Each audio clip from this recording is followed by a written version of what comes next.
কুল্লু নাফসিন যায়কাতুল মাউত, প্রত্যেক প্রাণীরই মৃত্যু গ্রহণ করতে হবে। আসসালামু আলাইকুম। আজকের ভিডিওটা জান্নাতুল বাকি নিয়ে। জান্নাতুল বাকি আরবিতে বলা হয় বাকিউল গারকাত।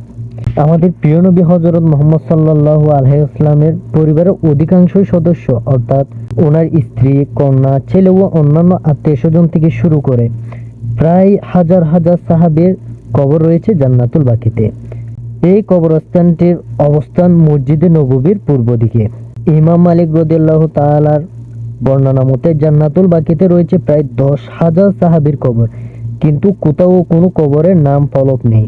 জান্নাতুল বাকিতে রয়েছে নবী করিম সাল্লাল্লাহু আলাইহি ওয়াসাল্লামের কন্যা হযরত ফাতেমা রাদিয়াল্লাহু তাআলা ও হযরত বুকাইয়া রাদিয়াল্লাহু তাআলা আনহু, নবীর চাচা হযরত আব্বাস রাদিয়াল্লাহু তাআলা আনহু, নবীর পুত্র হযরত ইব্রাহিম রাদিয়াল্লাহু তাআলা আনহু, নবীর দুহিত্র হযরত হাসান রাদিয়াল্লাহু তাআলা আনহু, হযরত উসমান ইবনে মুঈনুদ্দিন রাদিয়াল্লাহু তাআলা আনহু, নবীর দুধমা হযরত হালিমা সাদিয়া রাদিয়াল্লাহু তাআলা আনহু, উম্মুল মুমিনিন হযরত আয়েশা রাদিয়াল্লাহু তাআলা আনহু, ইসলামের তৃতীয় খলিফা হযরত উসমান রাদিয়াল্লাহু তাআলা আনহু, চতুর্থ খলিফা হযরত আলী রাদিয়াল্লাহু আনহু, সাহাবী হযরত আব্দুর রহমান ইবনে আউফ রাদিয়াল্লাহু তাআলা আনহু, হযরত সাদ ইবনে আবি ওয়াক্কাস রাদিয়াল্লাহু তাআলা আনহু, হযরত আব্দুল্লাহ ইবনে মাসউদ রাদিয়াল্লাহু তাআলা আনহু প্রমুখ এর কবর। জান্নাতুল বাকিতে প্রবেশ মুখে আলাদা করে ঘেরাও করে রাখা হয়েছে দুইটি কবর।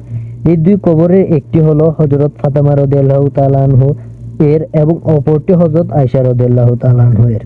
কবরস্থানের শেষ দিকে রয়েছে ইসলামের তৃতীয় খলিফা হযরত উসমান রাদিয়াল্লাহু তাআলা আনহু এর কবর। হুজুরে পাক মদিনা থাকা অবস্থায় তার দুধ ভাই হযরত উসমান ইবনে মুজউন রাদিয়াল্লাহু তাআলা আনহু এর মৃত্যু হলে সাহাবায়ে কেরাম জিজ্ঞেস করেছিলেন তাকে কোথায় দাফন করা হবে। হুজুর সাল্লাল্লাহু আলাইহি ওয়াসাল্লাম ইরশাদ করলেন, আমাকে আদেশ দেওয়া হয়েছে তাকে বাকিউল গারকাদে দাফন করা হবে। এইভাবে জায়গাটি কবরস্থানের জন্য নির্বাচিত হয়। সেখানে সর্বপ্রথম হুজুর সাল্লাল্লাহু আলাইহি ওয়াসাল্লামের দুধ ভাই হযরত উসমান ইবনে মুজউন রাদিয়াল্লাহু তাআলা আনহুকে দাফন করা হয়। তারপর কবরস্থানের পরিধি তিন দিকে বাড়তে থাকে। বর্তমানে বিশাল জায়গা জুড়ে বিস্তৃত জান্নাতুল বাকি। হযরত রাসূল সাল্লাল্লাহু আলাইহি ওয়াসাল্লাম প্রায় শেষ রাতে জান্নাতুল বাকিতে যেতেন এবং দোয়া করতেন।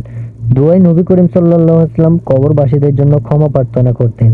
জান্নাতুল বাকি এমন একটি জায়গা যেখানে যত চোখ যায় তত দূর কবর কবর কবর, শুধু সাহাবী সবার কবর এখানে মজুদ রয়েছে। জান্নাতুল বাকির কবরস্থানের চতুর্দিকে আছে 1724 মিটার দীর্ঘ উঁচু দেওয়াল। পশ্চিম দিকে আছে একটি বড় গেট। কবরস্থান যাওয়ার জন্য প্রশস্ত সিঁড়ি। মদিনায় হজ পালনকারীদের মৃত্যু হলে জান্নাতুল বাকিতে দাফনের সুযোগ মিলে। এর চেয়ে বড় সৌভাগ্য আর কি ভাই আছে। মদিনাবাসীদেরও মৃত্যুর পর এখানে দাফন করা হয়। জান্নাতুল বাকির এক পাশে মরদেহ গোসল করানো এবং কাফন পরানোর ব্যবস্থা রয়েছে। উসমানী খেলাফতের সময় জান্নাতুল বাকিতে সাহাবীদের কবরের উপর স্থাপন ছিল। পরবর্তীতে সৌদি আরব সরকার এইসব স্থাপনা সরিয়ে নেয়। জান্নাতুল বাকি এমন একটি স্থান যত চোখ যায় তত চোখ দূরে শুধু কবর আর কবর। আর এই ভিডিওর মাধ্যমে আমি যতটুকু পারি আপনাদেরকে দেখানোর চেষ্টা করছি। আসসালামু আলাইকুম। দেখা হবে অন্য কোনো ভিডিওতে।